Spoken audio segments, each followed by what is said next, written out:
I am Caroline, 34 years old, a single mom with a career in finance, and a 7-year-old son named Dylan. Last week, Dylan needed emergency appendix surgery and I was terrified. I called my parents, my sister, anyone in the family who could come support us through this scary time. No one showed up, not a single person. I have always been the responsible one in my family, the one everyone turns to when they need money. But 3 days after being alone in that hospital, I received a text that changed everything. Before I tell you how my family betrayed me and then demanded $10,000, let me know where you are watching from and hit that subscribe button if family drama stories like mine resonate with you. To understand how things got to this breaking point, I need to take you back to where it all began. I grew up in a middle-class neighborhood in suburban Chicago with my parents Martha and Frank and my younger sister Vanessa. From the earliest days I can remember, there was always an unspoken hierarchy in our household. Vanessa was the golden child and I was the responsible one. Our childhood photos tell the story better than words could. Vanessa in dance recital costumes with our beaming parents. Vanessa opening piles of Christmas gifts. Vanessa being celebrated for every small achievement. Meanwhile, I was the practical, reliable daughter who never caused trouble and learned early to take care of myself. By 16, I was working at the local grocery store after school and on weekends. Not because we needed the money. My family was comfortably middle class, but because my parents made it clear that my wants and needs were my responsibility. When college applications came around, I remember sitting at the kitchen table with my acceptance letter to Northwestern and my parents exchanging nervous glances about the tuition. "We just do not have that kind of money set aside for you, Carolyn," my mother said, stirring her coffee. "We always figured you would get scholarships or go somewhere less expensive." What she did not say was that they were saving for Vanessa, who was 2 years behind me. I took out student loans, worked 30 hours a week during school and graduated with a business degree. Meanwhile, Vanessa attended 3 different universities over 6 years, changing majors repeatedly with our parents covering every cent. My first job was as a bank teller. I was 22, eager to build my career and pay down my student loans. I rented a tiny studio apartment and packed lunches every day to save money. I remember calling my parents to share the news about my first promotion to personal banking associate, only to have the conversation cut short because they were helping Vanessa move into a new apartment after she dropped out of college again. At 25, I met Brian. He was charming, ambitious, and seemed to appreciate my practical nature. We married after 8 months. A small ceremony that my parents complained was too modest. We always imagined giving one of our daughters a proper wedding. My mother sighed, though they contributed nothing to the costs. Brian and I both worked hard and within 2 years I was pregnant with Dylan. It was during my pregnancy that I received my biggest promotion yet, financial advisor at one of the most prestigious firms in Chicago. Brian seemed supportive at first, but after Dylan was born, things changed. He worked later and later, became irritated by the baby crying, and eventually admitted he was not ready for fatherhood. By the time Dylan was 2, the divorce was finalized. Brian pays his child support on time but has minimal involvement in Dylan's life. Every other weekend turned into once a month, then occasional holidays.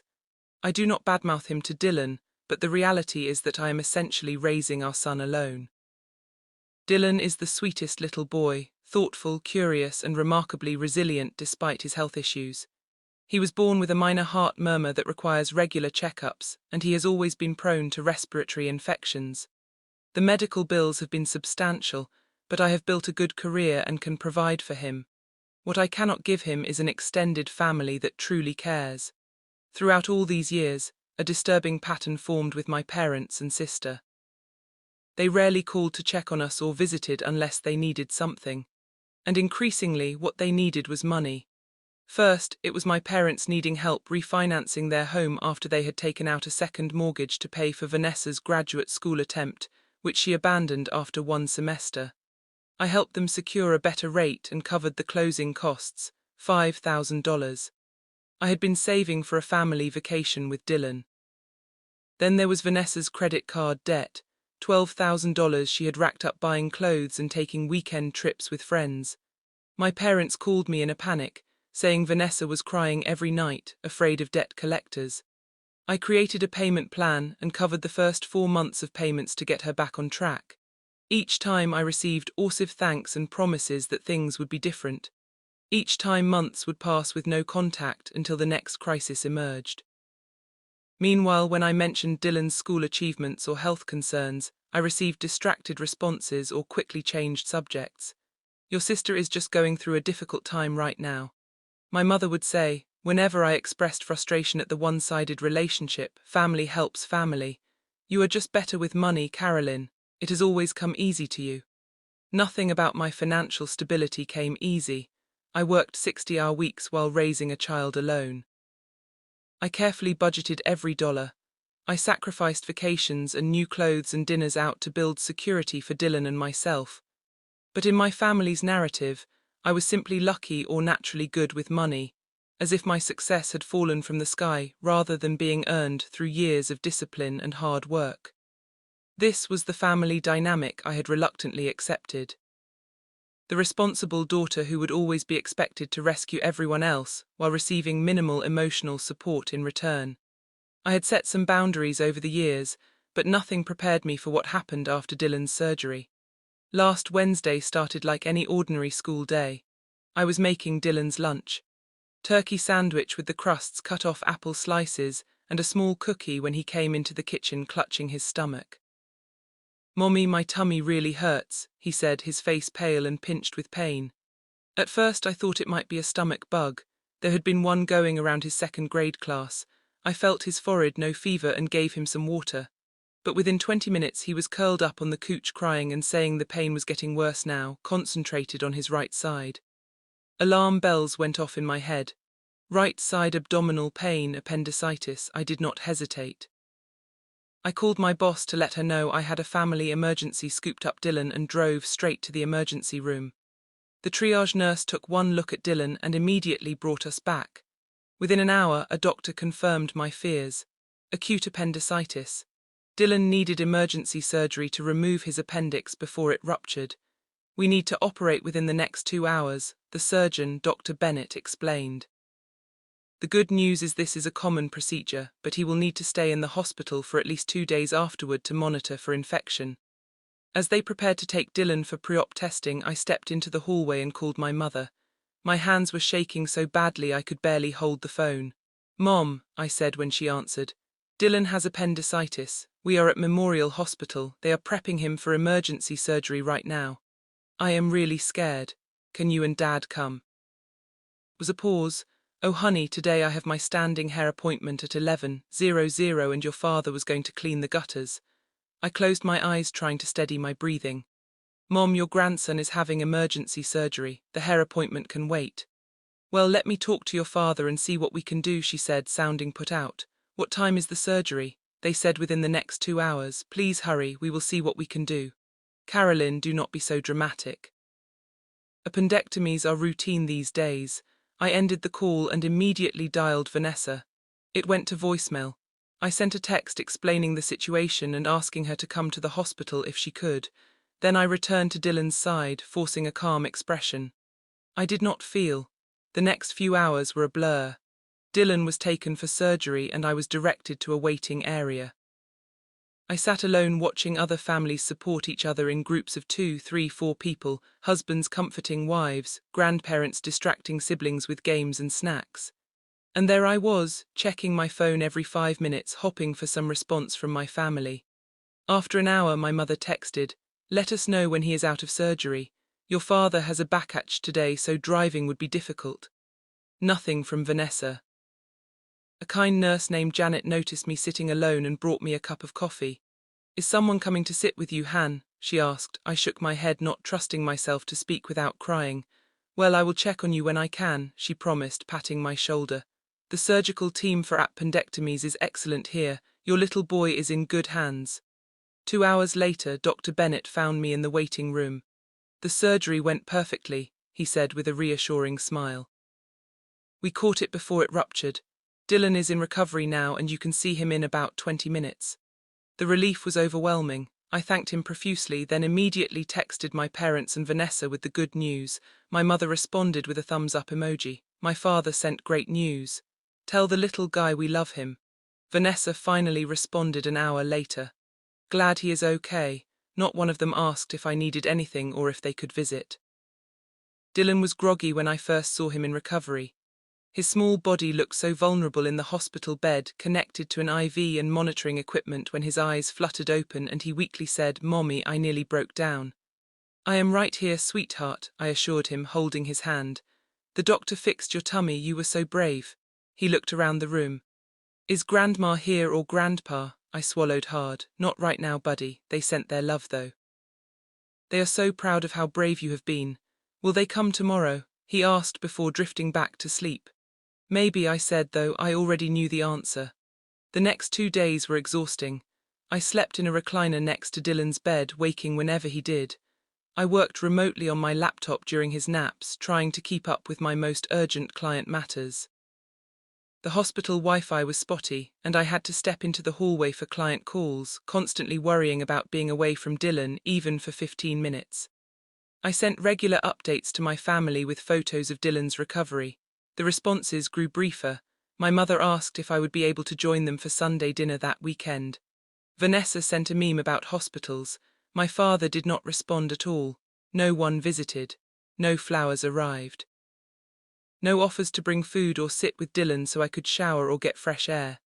By Friday afternoon, when Dylan was discharged, my resentment had hardened into something cold and solid in my chest. As I helped my son carefully into the car, mindful of his incision site, I made a silent promise to myself that something would have to change. At home, I settled Dylan on the couch with his favorite stuffed dinosaur and a Disney movie. I ordered pizza delivery for dinner, a special treat, and sat beside him, stroking his hair as he dozed off and on, still weak from the surgery and medication. "Mommy," he asked during a quiet moment, "are Grandma and Grandpa mad at me?" "No, sweetie," I said, my heart breaking. "Why would you think that?" "Because they did not come see me in the hospital. Mason's grandparents brought him a teddy bear when he broke his arm." I took a deep breath. "Grandma and Grandpa love you very much. They have just been very busy. It is not your fault at all." He seemed to accept this, but I saw the hurt in his eyes. At 7 years old, he was already learning a painful lesson about our family's priorities. That night, after Dylan was asleep in his bed, I allowed myself to cry for the first time since this ordeal began. I cried for my son, who deserved so much more support than he received. I cried for myself, always giving and rarely receiving, and beneath the sadness was a simmering anger that would soon boil over in ways my family never expected. Sunday morning dawned bright and clear. Dylan was recovering well at home, moving around more comfortably and even asking for pancakes for breakfast. His appetite returning was a good sign. As I mixed the batter, my phone chimed with a text. It was from my mother. "How is Dylan feeling?" It was the first time she had initiated contact since before the surgery. I texted back. "Much better, thanks, eating well today and moving around more easily." I set the phone down and poured batter onto the griddle. Before the first pancake had even started to bubble, my phone chimed again. I glanced at the screen and nearly dropped the spatula. "Good to hear. Listen, we need to talk about something important. Vanessa is engaged. Tyler proposed last night. She needs $10,000 for her dream wedding dress. Vera Wang wants a lifetime opportunity. The boutique is holding it but needs deposit by tomorrow. Can you transfer the money today? Family helps family." I stared at the message, reading it 3 times to make sure I understood correctly. My son had just had emergency surgery. No one from my family had visited or offered any meaningful support. And now, 3 days later, they wanted $10,000 for a wedding dress. I flipped the pancake, which had now burned on one side, and tried to compose myself before responding. My first instinct was to fire back an angry message, but Dylan was sitting at the kitchen island watching me with curious eyes. "Is that Grandma?" he asked hopefully. "Yes, buddy," she says, is high. The lie tasted bitter. "Your pancake is almost ready." I decided not to respond immediately. I served Dylan his breakfast, made sure he took his medication, and settled him in the living room with Legos. Then I returned to my phone, which had accumulated 3 more messages. From Mom, did you see my text about Vanessa's dress? They need an answer today. From Dad, your mother told you about the dress. Vanessa found the 110,000. I know it sounds like a lot, but this is her special day. Call us from Mom again. The boutique closes at 5 today. You are the only one with money to spare. We would not ask if it was not important. I sat down at the kitchen table, a cold feeling spreading through my chest. Money to spare. After paying thousands in medical bills that my insurance did not fully cover, after taking unpaid time off work to care for my son, my phone rang. It was my father. Carolyn, he said without preamble when I answered, did you get your mother's messages about the dress? I did, I said carefully. I am a little surprised by the timing. What does timing have to do with anything? Your sister is getting married. Tyler comes from money and they are expecting a certain level of wedding. The dress is non-negotiable. Dad, Dylan just had surgery. I have been dealing with that alone. I have medical bills and I have missed work. $10,000 for a dress is not something I can just pull out of thin air. He scoffed. You work in finance. We know you make good money. This is not the time to be selfish.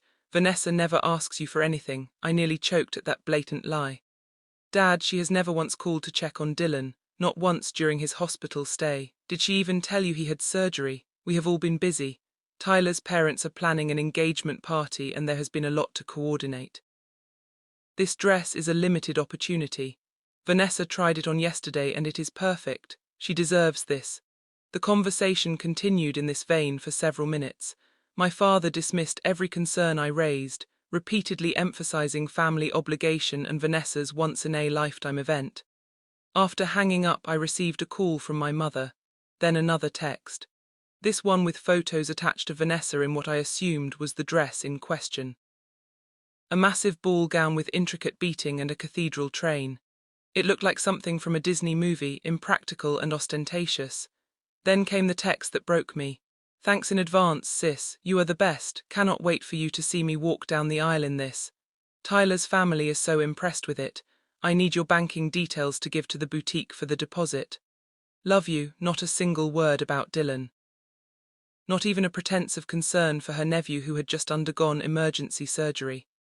I sat at my kitchen table staring at the phone and something inside me shifted. It was not just anger. It was clarity. I had been used by my family for years, treated as nothing more than a convenient ATM, and I had allowed it to happen. Even worse, I had taught Dylan by example that this was what family relationships should look like, one-sided, exploitative, and devoid of genuine care. As a financial advisor, I had counsel-edged clients about financial boundaries and even recognized signs of financial abuse in their relationships. Yet I had failed to apply the same standards to my own family situation. I had enabled their behavior time and again, always hoping that the next time would be different. Looking at my financial situation objectively, I was comfortable but not wealthy. I had a mortgage on a modest 3-bedroom home. I had established a college fund for Dylan that was growing steadily, but would need years more of contributions. I had an emergency fund that this surgery had already dipped into. And I had retirement savings that were on track, but certainly not excessive. The $10,000 they were demanding would mean postponing necessary repairs to my home, reducing Dylan's extracurricular activities, or withdrawing from my own retirement savings. All for a dress that would be worn once for a sister who could not be bothered to visit her nephew in the hospital or even ask meaningfully about his recovery. As I processed these thoughts, a final text came through from my mother. We know this is a big ask, but remember all we have done for you over the years. Family supports each other. Your sister would do the same for you. That was when I knew exactly what I needed to do. That afternoon, while Dylan napped, I sat down at my desk and opened my laptop. As a financial advisor, I had the skills and knowledge to handle this situation strategically rather than emotionally, though I was certainly feeling plenty of emotions. First, I reviewed my own accounts and financial entanglements with my family. Years ago, when my father had a brief health scare, I had created a joint emergency account with my parents. I had initially deposited $5,000 and added small amounts over time, intending it to be there if they ever faced a genuine crisis. The account now held just over $8,000. Out of curiosity, I checked the transaction history. What I found stunned me. There had been dozens of small withdrawals over the past year, $200 here, $300 there, none of which had been discussed with me. The most recent withdrawal just last week, while Dylan was in the hospital, had been for $600 with a memo line reading advance for V-dress shopping. They had already been using this emergency fund for Vanessa's wedding expenses without even telling me. My blood boiled, but I forced myself to think clearly. This was not the time for an emotional reaction. This was the time for setting firm boundaries. During my training as a financial advisor, I had attended a seminar on financial abuse and exploitation. The instructor had emphasized that financial boundaries once violated needed to be re-established decisively and completely. Half measures only invited further exploitation. I picked up my phone and called Robert, the manager at my bank branch who had become something of a mentor to me over the years. "Carolyn," he greeted me warmly. "How is Dylan doing? I heard about his appendix." At least someone had been paying attention to my family crisis. I updated him briefly on Dylan's recovery, then explained why I was calling. "I need to make some changes to my accounts, particularly regarding authorized access, and I would like your advice on the best way to handle this situation."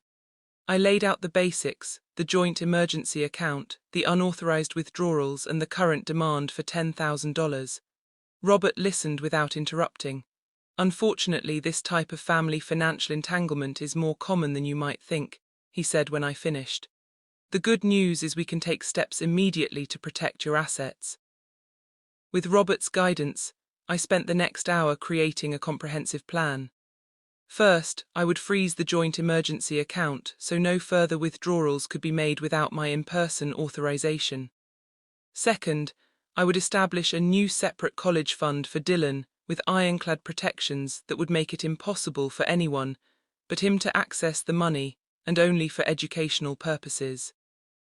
Third, I would document the history of financial requests and contributions to create a clear record of the pattern of behavior. Fourth, I would send a token response to make my position clear before they attempted to access the emergency fund again. "Are you sure about this last part?" Robert asked when I explained what I planned to do. "It might escalate the situation." "I am sure," I said firmly. "This has been building for years. If I do not make a clear statement now, nothing will change." After ending the call with Robert, I logged into my banking app. I initiated a $1 transfer to my sister's account with a memo line that read, "Buy a veil. This is all you get after abandoning Dylan." Then I completed the paperwork to freeze access to the emergency account and changed all the permissions. I also transferred the remaining balance to a new account in my name, only except for $100 I left behind. I set up the new educational trust for Dylan with the strictest controls available. No one, not my parents, not Vanessa, not even me, would be able to withdraw that money for anything other than educational expenses. It was now completely protected. As I worked, I felt a strange mix of emotions. There was anger, certainly, but also a growing sense of empowerment. For years, I had accepted my assigned role in the family, the responsible one, the provider, the ATM. For the first time, I was taking control of my own financial boundaries and, by extension, my relationship with my family. I knew there would be backlash. My mother would cry and accuse me of being selfish. My father would make veiled threats about family loyalty. Vanessa would alternate between sweet talking and vicious accusations. I had seen this pattern before whenever I attempted even minor boundary setting. But this time would be different. This time I had concrete protection in place. This time I was thinking not just of myself but of the example I was setting for Dylan. What kind of relationships did I want him to accept as normal? What kind of treatment did I want him to believe he deserved? As I finalized the last details, I heard Dylan calling for me from his bedroom. I closed my laptop, took a deep breath, and went to check on my son. Whatever storm was coming, I was prepared to weather it for both our sakes. Monday morning arrived with the predicted storm. I had just dropped Dylan off at school. He had insisted he felt well enough to go, though I made arrangements with his teacher for limited activity and arrived at my office when my phone exploded with notifications. 6 missed calls from my mother, 4 from my father, 12 text messages from Vanessa, 2 voicemails. I settled at my desk and steeled myself before checking the first voicemail. It was my mother, her voice tearful and frantic. Carolyn Elizabeth, what is the meaning of this $1? Is this some kind of joke? The boutique needs the deposit by noon today or Vanessa loses the dress. Call me immediately. The second voicemail was even more emotional. I do not know what kind of game you are playing, but this is your sister's future happiness at stake. We raised you better than this. Your father is furious. Fix this mistake right now. The text messages ranged from Vanessa's initial confusion. Hey sis, there must be some mistake with the transfer to Sweet Talking. Please Carolyn, you know how much this means to me to outright hostility. You have always been jealous of me. If you ruin this for me, I will never forgive you. I put my phone on silent and tried to focus on work, but by 10:30 my assistant knocked on my door. Carolyn, your mother is here. She seems very upset. Should I send her in or tell her you are in a meeting? I sighed. I had expected this, though not quite so quickly. Send her in, please. And Lauren, no interruptions for the next 20 minutes, regardless of what you might hear. My assistant nodded, her expression sympathetic but curious. A moment later my mother burst into the office, her face blotchy with tears and anger. She did not bother with a greeting. What have you done to the emergency account? Your father tried to withdraw the money for Vanessa's dress deposit, and the teller said it was frozen. Then we discovered you emptied it except for $100. This is not just your money, Carolyn. I remained seated, keeping my voice calm and professional. That account was created by me for genuine emergencies, not for wedding dresses, not for the regular withdrawals you and Dad have been making without my knowledge or consent. We are your parents. We do not need your consent to use family money. It is not family money, Mom. It is my money that I earned and set aside in case you or Dad had a health crisis or some other genuine emergency. Over the past year you have withdrawn nearly $4,000 in small amounts without once mentioning it to me. She waved her hand dismissively. Small expenses, nothing worth bothering you about, but this dress is important, Carolyn. The boutique will not hold it past noon. Vanessa is devastated. Dylan had emergency surgery last week, I said quietly. None of you bothered to visit him or offer any meaningful support. He asked me if his grandparents were mad at him because they did not come to the hospital. For a brief moment I saw a flicker of shame cross my mother's face, but it was quickly replaced by indignation. We were busy and hospitals are depressing. We sent our love. A text message is not support. Mom, being there for family during a crisis, that is support. A $10,000 wedding dress is not an emergency. My mother's voice rose, and I was grateful for my office's solid door. You have always been jealous of Vanessa, always trying to make her special moments about you. First you refused to help. Then you send $1 as some kind of cruel joke. It was not a joke. It was a statement. I am done being the family ATM while receiving nothing but token attention in return. I have my own family to think about. Dylan, my priority is his well-being and future, not Vanessa's one-day princess fantasy. The argument escalated from there. My mother's voice grew louder until I was certain everyone in the office could hear despite the closed door. She brought up every perceived slight from childhood, accused me of ingratitude for all the sacrifices they had made for me, and eventually resorted to threats. If you do not fix this right now, you can consider yourself no longer part of this family. Something inside me went very still at those words.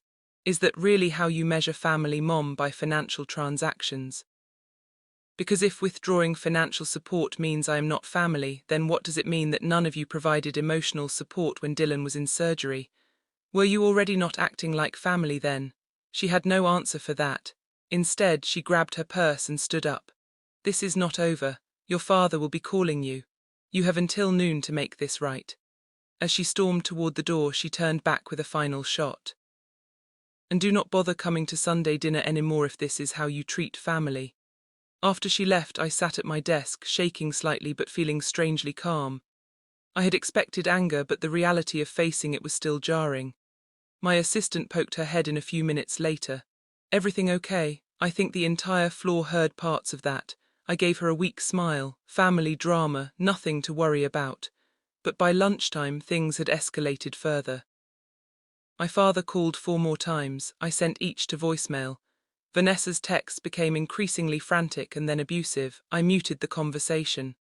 At 1:15 I received an unexpected call from Robert at the bank. Caroline, I wanted to give you a heads up. Your parents just left my office. They were trying to override the freeze on the joint account, claiming it was an emergency situation and that you were having mental health issues preventing you from making rational decisions. I gasped, they what? They also attempted to file a fraud report claiming you had unlawfully transferred funds out of a joint account. I explained that as the primary account holder who created and primarily funded the account, you were within your rights to make those changes. I appreciate the call, Robert. I am sorry you got dragged into this. No need to apologize. I wanted you to know they may try other avenues. They mentioned possibly contacting your firm's management to discuss your concerning behavior. I thought you should be prepared. After thanking Robert again, I immediately went to my supervisor's office to explain the situation before my parents could call with false claims about my mental stability. Nancy, my supervisor, for the past 5 years, listened with growing concern. I had no idea you were dealing with this kind of family pressure, Carolyn, she said when I finished. If they do call, I will handle it appropriately. And if you need any time off to deal with this situation, just let me know. By the end of the workday, I had received notice that my parents had attempted to make 3 separate withdrawals from the now frozen emergency account, each declined by the system I had put in place. When I picked up Dylan from his after-school program, I was exhausted from the emotional warfare, but resolute in my decision. Something would have to give, and for once it would not be me. Tuesday evening my phone rang with my father's number. I had been ignoring their calls all day, but something told me to answer this one. Carolyn, my father's voice was tight with controlled anger. We need to have a family meeting tonight, 7:00 at our house. I cannot do tonight, Dad. Dylan is still recovering and I do not want to leave him with a sitter so soon after his surgery. Then bring him. This needs to be resolved immediately. Is this about Vanessa's dress? Because my answer has not changed. This is about much more than the dress now. You have made serious accusations and taken actions that affect this entire family. 7:00. He hung up without waiting for my response. I stood in my kitchen considering my options. I could refuse to go, but that would only escalate the situation further. If this confrontation was inevitable, perhaps it was better to face it directly and on my terms. I called my neighbor, Miss Jenkins, a retired teacher who had become a friend and occasional backup caregiver for Dylan. She readily agreed to watch him for a few hours, understanding from my tone that this was important. Take all the time you need, she assured me. Dylan and I will bake cookies and watch that space documentary he has been talking about. Before leaving, I gathered documentation. I had prepared a spreadsheet detailing every financial contribution I had made to my family over the past decade, totaling more than $50,000. Bank statements showing the unauthorized withdrawals from the emergency account, and copies of text messages showing the pattern of contact only when money was needed. Armed with evidence and resolve, I drove to my parents' house, the same split-level home where I had grown up. As I parked in the driveway, I noticed Vanessa's car already there along with an unfamiliar luxury SUV that I guessed belonged to her fiancé Tyler. My mother answered the door without a greeting, simply turning and walking toward the living room where the others waited. My father sat in his recliner, his position of authority during family discussions since my childhood. Vanessa and a tall, well-dressed man I assumed was Tyler sat on the couch. Everyone looked up as I entered, their expressions ranging from anger to discomfort. Sit down, my father instructed, pointing to a dining chair that had been placed opposite everyone else. The hot seat. I remained standing. Before we start, I want to be clear about something. I am here to discuss the pattern of financial and emotional exploitation that has characterized our family relationships for years. I am not here to be guilted, manipulated, or bullied into providing money for Vanessa's wedding. Exploited, Vanessa stood up, her face flushed. Are you serious right now? Just because I asked for help with my wedding dress? This is not about just the dress, Vanessa. This is about years of one-sided support, about the fact that none of you showed up when Dylan was in surgery, and about the unauthorized withdrawals from the emergency account I established. What unauthorized withdrawals? Tyler spoke for the first time, looking confused. What emergency account? I realized in that moment that Vanessa's fiancé likely had no idea about the family's financial dynamics. This was confirmed when my mother quickly interjected. That is not relevant to the current discussion. Tyler, we are here to talk about Carolyn's refusal to help with wedding expenses. I addressed Tyler directly. I created an emergency fund for my parents years ago. Without my knowledge, they have been making regular withdrawals, including funds for Vanessa's wedding preparations. When I discovered this and froze the account, they tried to claim I was mentally unstable to the bank manager. Tyler's eyebrows shot up and he turned to look at Vanessa. Is this true? You told me your sister refused to contribute to our wedding, not that your parents were already using her money without permission. Vanessa looked trapped. It is not like that. Mom and Dad said the account was for family needs, and the wedding is a family need. $10,000 for a dress is not a need, I said firmly. And speaking of the dress, Tyler, did you know that was the amount being requested? Tyler's expression darkened. 10,000. Vanessa told me the dress budget was 2,000, which I already thought was excessive. The room fell silent. My mother glared at me for revealing this information while Vanessa suddenly became very interested in her manicure. I pulled out the folder of documentation I had brought. I think it is time we put all the cards on the table.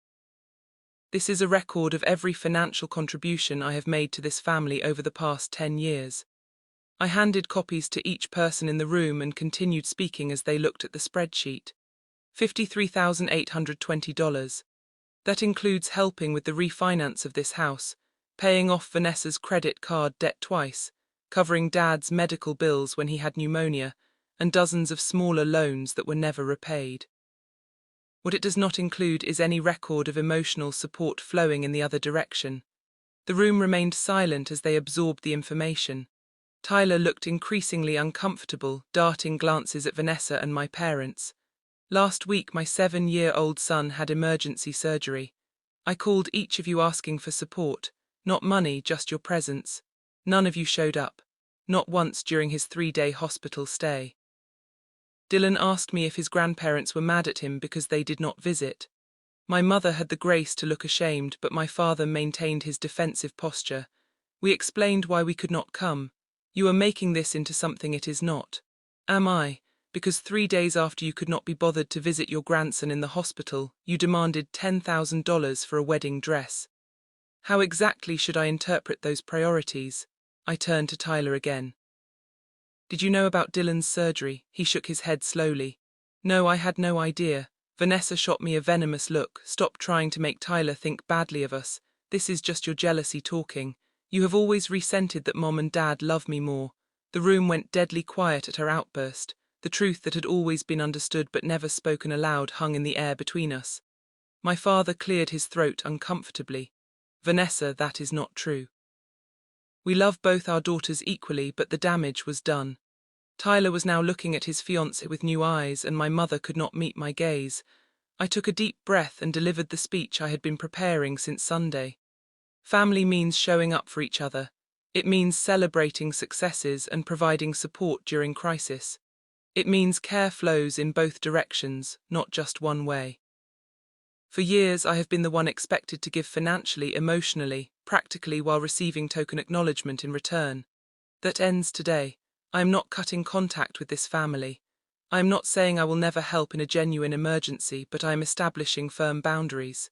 No more financial support without genuine relationship. No more one-sided giving.